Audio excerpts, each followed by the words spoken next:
Breaking news, isang Arab nation nagpadala ng Air Force plane sa Gaza. Ito ang unang beses na nagpadala ng Air Force ang Arab nation na ito simula noong nagumpisa ang digmaan ng Israel laban sa Hamas. Ano kaya ito? Tokyo naghahanda na nga ba sa evacuation dahil sa banta ng North Korea? At yan ang aalamin natin sa nakalipas na 24 oras. May namumuong tensyon sa pagitan ng Japan at North Korea. Tokyo, Japan naghahanda na sa posibleng pag-atake ng North Korea. Ang dahilan sa likod ng namumuong tensyon na ito ay ang Short-Range Cruise Missile at Massive Intercontinental Ballistic Missiles o ICBM na magkakasunod na pinalipad ng North Korea sa himpapawid ng Japan. Kabilang rin dito ang missile na pinalipad sa airspace ng Southern Japan. Noong August 24, ito ay nasagap ng J-Alert System na nagbigay naman ng agarang babala sa mga residente. Ang mga babalang ito ay naiparating sa pamamagitan ng cellphone notifications, TV at email. At dahil dyan, nagsagawa ng paghahanda ang 60 mga residente sa loob ng train station sa Tokyo Nerima Ward. Ito ay isang missile evacuation drill na naganap kahapon. Nagpatunog ng test missile alert sa nasabing train station. Pagkatapos itong mapatunog, sinimulan na agad ng mga kapulisan at disaster prevention officials na ipunin ang mga residente sa kanilang mga designated shelter areas. Mabilis namang yumuko ang mga nakilahok, habang sabay naman nilang kinukubera ng kanilang mga ulo. Sa kabilang banda, may ilang anti-war demonstrator naman ang tumutol sa missile drill na ito. Nagpunta sila sa harap ng train station habang may hawak na karatula na may nakasulat na "Missile drill is preparation for war" at "Diplomatic dialogue instead of missile drill." Pumasok na sa Gaza ang unang Arab Air Force plane. Ang walang takot na hukbong panghimpapawid ng Jordanian ay naghulog ng mahahalagang supplies. Kinumpirma ng Israel ang pagpasok ng Jordanian at ibinunyag kung ano ang nangyari. Ang Air Force ng Jordan ay naghulog ng mahahalagang medical supplies sa isang hospital sa Gaza Strip.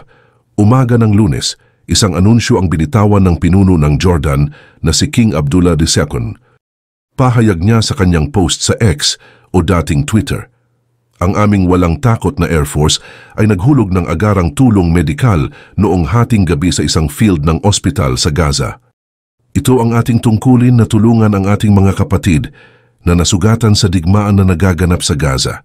Dagdag pa niya, palagi kaming nandiyan para sa ating mga kapatid na Palestinian. Ayon sa hukbo ng Israel, nakipag-ugnayan ito sa Jordan upang mag-airdrop sila ng mga medical supplies. Dagdag pa ng hukbong Israel na ang operasyon ay isinagawa ng magdamag ng mga Jordanians. Ayon din sa IDF, ang eroplano ay naghulog din ng mga medical equipments at pagkain sa Jordanian hospital. Trivia muna tayo.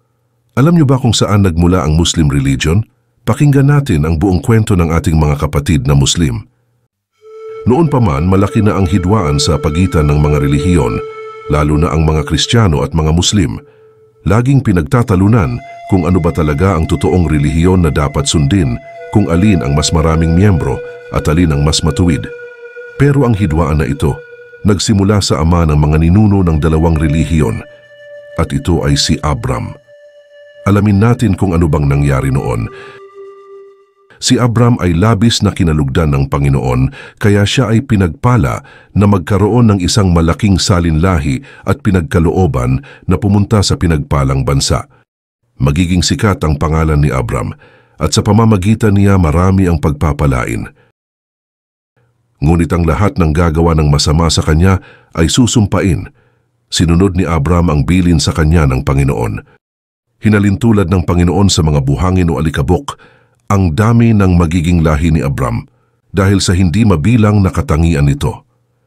Masaya naman si Abram noong unang beses niyang marinig ang pangako ng Diyos. Pero ilang saglit matapos siyang magsalita, natawa siya ng bahagya. Naisip niya bigla na napaka-imposible noon dahil baog si Sarai at matanda na rin silang dalawa. Hindi na nireregla si Sarai kaya mas lalong tumindi ang pagkabagabag ni Abram. Napatanong si Abram sa Panginoon kung ano pang silbi ng lahat ng mga gantimpala sa kanya kung wala namang magmamana ng lahat ng kayamanan niya. Muli inulit ng Diyos ang pangako niya gamit naman ang ibang pagkakahalintulad o metaphor. Masdan mo ang mga bituin sa langit, bilangin mo kung makakaya mo. Magiging ganyan din karami ang lahi mo. Nanalig si Abram. Pinaalala sa kanya ng Diyos ang utos na pumunta sa lupaing pinangakong titirhan ng salinlahi ni Abram. Nagtanong si Abram kung paano niya malalaman na nakarating na siya sa Promised Land. Pero hindi siya sinagot ng Diyos ng direkta. Dalhan mo ako ng isang dumalagang baka, isang babaeng kambing at isang lalaking tupa, na ang bawat isa ay 3 taon ang gulang. At magdala ka rin ng isang inakay na bato-bato at isang inakay na kalapati. Nakatulog na si Abram habang naghihintay noon sa Panginoon kasama ang mga alay niya. Pagkagising niya, binanggit ng Panginoon ang sumpang kaakibat ng puspos na pagpapala kay Abram. Ang magiging lahi ni Abram ay maninirahan sa ibang bansa para maging alipin. Pagmamalupitan sila ng iba't ibang bansa sa loob ng 400 taon at parurusahan naman ang mga bansang iyon ng Diyos. 4 na henerasyon muna ang lilipas bago makabalik sa sariling lupain ang lahi ni Abram.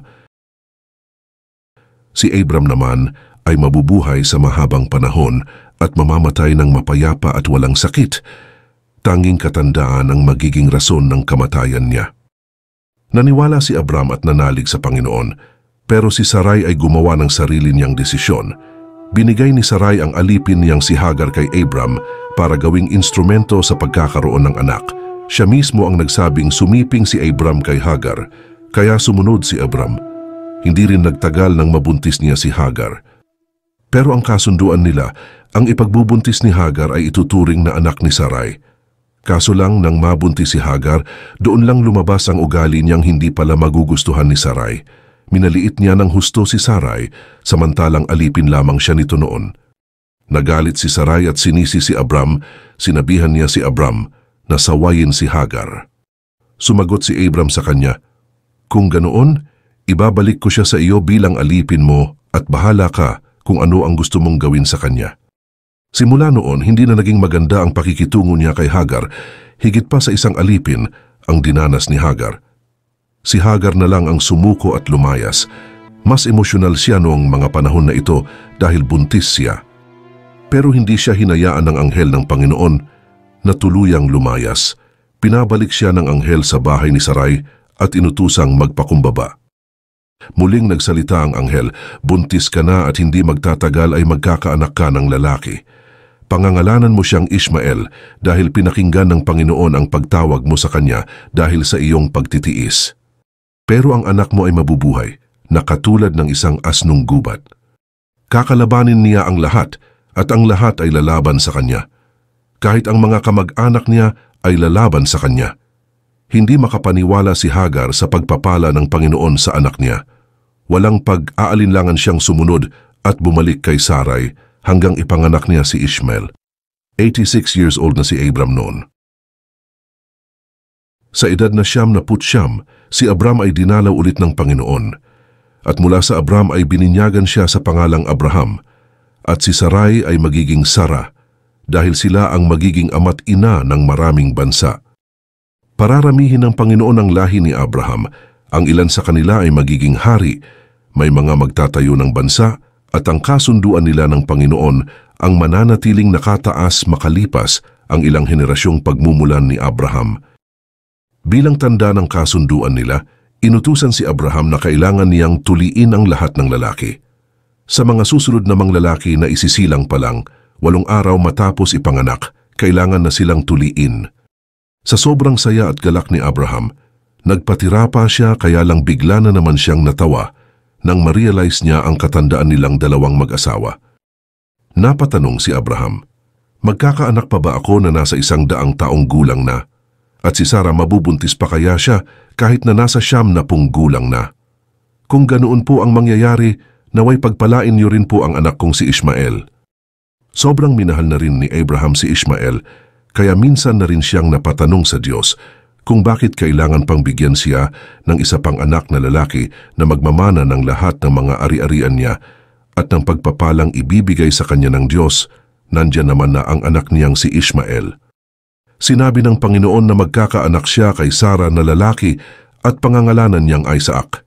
Si Isaac ang anak niyang bunga ng biyaya ng Panginoon, habang si Ishmael naman ay naging supling niya dahil sa desisyon ni Sarah. Si Ishmael ay parte na ng lahi ni Abraham, pero hindi siya kasama sa pangako ng Diyos sa Promised Land. Pero pagpapalain pa rin si Ishmael. Sinabi ng Panginoon, "Tungkol naman kay Ishmael, narinig ko ang kahilingan mo para sa kanya. Pagpapalain ko siya at bibigyan ng maraming lahi. Magiging ama siya ng 12 pinuno, at ang mga lahi niya ay magiging mga tanyag na tao. Kaya lang, ang kasunduan ko sa iyo ay tutuparin ko lang kay Isaac at sa mga lahi niya." Ipapanganak ni Sarah si Isaac sa ganito ring panahon sa susunod na taon. Ginawa ni Abraham ang utos na pagtutuli, inuna niya ang anak na si Ishmael at sinunod na ang lahat ng mga lalaki. May 3 panauhin ang napadaan sa tahanan ni Abraham, pinatuloy niya sila at pinagsilbihan. Nagpahanda siya ng mga pagkain at nagpakatay ng maliit na baka. Nagsalita noon ang isa sa mga panauhin ni Abraham, "Tiyak na babalik ako rito sa ganito ring panahon sa susunod na taon at magkakaroon ng anak na lalaki ang asawa mong si Sarah." Saktong nakikinig si Sarah noon sa may pintuan ng tolda na nasa likod lang ni Abraham. Natawa si Sarah ng palihim. "Sa katandaan kong ito, masisiyahan pa ba akong sumiping sa asawa ko na matanda na rin para magkaanak kami?" sabi niya sa sarili. Pero narinig iyon ng Panginoon. Napatanong siya kay Abraham kung bakit tinatawanan ni Sarah ang biyaya sa kanila at parang kine-question niya ang kakayahan ng Diyos sa buhay nilang mag-asawa. Sa takot ni Sarah, nagsinungaling siya at sinabing hindi siya ang tumawa. Pero kalmado lang siyang sinagot ng Diyos. "Tumawa ka talaga." Natupad ang pangako ng Panginoon, nagbuntis si Sarah at nanganak ng lalaking sanggol. Isinilang niya sa wakas ang pagpapalain ng Diyos, si Isaac. Ginawa ni Abraham ang pagtutuli kay Isaac matapos ang 8 araw kagaya ng utos ng Diyos. Lumipas ang ilang mga taon, isang araw, nakita ni Sarah si Ishmael na tinutukso si Isaac. Nagalit siya kaya sinabihan niya si Abraham na palayasin si Hagar kasama ang anak niyang si Ishmael. Ang anak ng babaeng alipin ay hindi maaaring makibahagi sa mamanahin ng anak kong si Isaac, sabi ni Sarah. Nalungkot si Abraham kaya hindi niya sinunod ang utos ng asawa niya, nanalangin siya. Pero sang-ayon ang Diyos kay Sarah na palayasin si Hagar at Ishmael. Sumagot pa ulit ang Diyos, "Sundin mo ang sinabi ni Sarah, dahil kay Isaac magmumula ang mga lahi na aking ipinangako. At tungkol naman kay Ishmael, bibigyan ko rin siya ng maraming lahi at magiging isang bansa rin sila." Muling nanalig si Abraham at sumunod sa utos ng Diyos, lalo na't hindi naman isang beses lang ito pinangako sa kanya. Pinalayas ni Abraham sina Hagar at Ishmael kinabukasan, pero pinabaunan niya muna sila ng mga pagkain at tubig. Kaso lang, hindi sapat iyon. Sa sobrang haba ng nilakbay nilang mag-ina, naubos ang pagkain at tubig na dala nila. Nanghihina na sa uhaw si Ishmael, pero walang magawa si Hagar dahil wala naman siyang mapagkukuhanan ng tubig. Nanalangin siya sa Diyos habang umiiyak.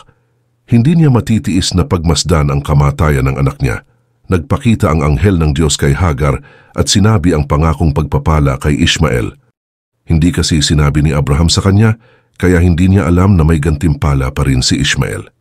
Pinakita ng Diyos ang balon na malapit kay Hagar, kaya dun sila pumuntang mag-ina at uminom ng tubig. Kagaya ng pangako ng Diyos, hindi niya pinabayaan si Ishmael hanggang sa tumanda ito. Tumira si Ishmael sa Paran, sa loob pa rin ng Israel, at doon siya lumaki bilang isang magaling na archer. Sa mga ibang sulatin, ang tawag kay Ishmael ay anak sa labas, o kaya ang limot na anak. Magkaibang landas ang tatahakin ng magkapatid na Isaac at Ishmael. Magkaibang lahi rin ang pagmumulan nila, pero ang lahi ni Isaac ang lubos na pagpapalain dahil sa kanya pinamana ang Canaan, ang Promised Land, na ngayon ay tinatawag na nating Israel. Si Ishmael pinangakuan din na magiging isang malaking bansa. Natupad yon. Israelita o Israeli ang tawag sa lahat ng naging salinlahi ni Isaac, habang Ismaelita o Ismaili naman ang naging lahi ni Ishmael. Si Ishmael ay nakapangasawa at nagkaroon ng 12 anak na lalaki at 1 anak na babae. Ang mga pangalan ng mga anak ni Ishmael mula sa pinakapanganay ay Nebayot, Kedar, Adbeel, Mibsam, Mishma, Duma, Masa, Hadad, Tema, Jetur, Nafis at Kedema. Sila ang pinangalan sa lugar na tinirhan nila. Ang 12 niyang anak na lalaki ay naging pinuno at ama ng sarili nilang angkan. Ang lahing ito ni Ishmael ay kinalaban ang sarili nilang kamag-anak, ang lahi ni Isaac. Sa panahon natin ngayon, si Ishmael ay kinikilala bilang ama ng mga Muslim. Siya rin ay kinilala ng mga Muslim bilang propeta at ninuno ng mga Arabo at ni Adnan. Si Adnan ay isa sa mga inapo ni Ishmael. Si Adnan naman ang ninuno ni Muhammad. Si Muhammad ang naging founder ng mga Islam at siyang nagkalap ng mga impormasyon na ilalagay sa Quran. Nakasulat din sa Quran ang kasaysayan ni Ishmael kung paano inihabilin ng Diyos si Ishmael at Hagar kay Abraham na dalhin sa Mecca, probinsya sa bansang Saudi Arabia. Pinaniniwalaan din na ang lahat ng mga Muslim ay nanggaling sa lahi ni Ishmael.